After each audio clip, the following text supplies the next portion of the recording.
Hello everyone, আসসালামু আলাইকুম। আজ আমি আপনাদের তৈরি করে দেখাবো নরের hot and sour chicken soup.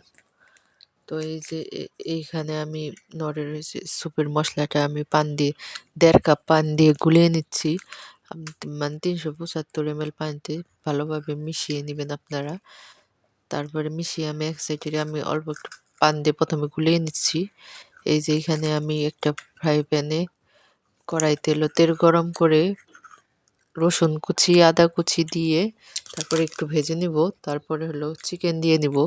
আপনারা কেউ চাইলে চিকেন দিতেও পারেন, আবার কেউ চাইলে নাও দিতে পারেন। শুধু মশলাটা এভাবে রান্না করলে যেমন মজা হয় বেশি। এই যে এইখানে আমি চিকেনটা দিয়ে তারপর গোলমরিচ গুঁড়ো, লবণ স্বাদ মতো, তারপর কেউ চাইলে আদা রসুন বাটা দিতেও পারেন, নাও দিতে পারেন। ওটা যার যার ইচ্ছে। তারপরে ভেজে নেব। কেউ যদি এর মধ্যে সবজি এড করতে চান তাহলে এড করতে পারেন। এড করলে এই যে এই পর্যায়ে এড করে আপনারা একটু ভেজে নেবেন। এই যে তারপরে আমি মশলাটা এই যে স্যুপ মিক্সটা দিয়ে ঢেলে তারপরে ভালোভাবে নেড়ে নিব। ভালোভাবে নাড়তে হবে যাতে তলা পাকিয়ে না যায়।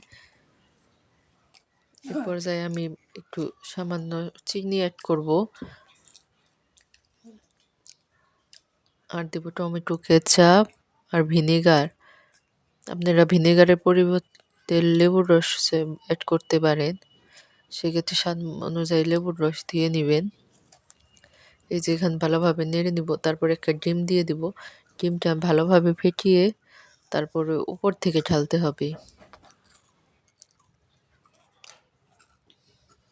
এই যে পর্যায়ে ভালোভাবে মিশিয়ে নেবেন আপনারা। এই যে উপর থেকে ঢালবেন আর নিচ থেকে আলতো হাতে নাড়া দিবেন।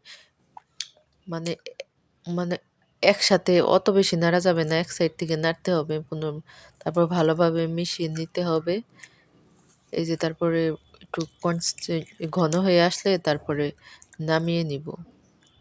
এই যে আমার সার্ভিং ডিশ এখানে রেডি করে নিয়েছি। এখন ঢেলে দেবো। এই যে রেডি হয়ে গেল আমার নরের hot and sour chicken soup. আপনারা ট্রাই করতে পারবেন, অনেক ভালো লাগে খেতে। আশা করি আপনাদেরও ভালো লাগবে। সবাই ভালো থাকেন, সুস্থ থাকেন। আল্লাহ হাফেজ, আসসালামু আলাইকুম। ওয়ালাইকুম আসসালাম।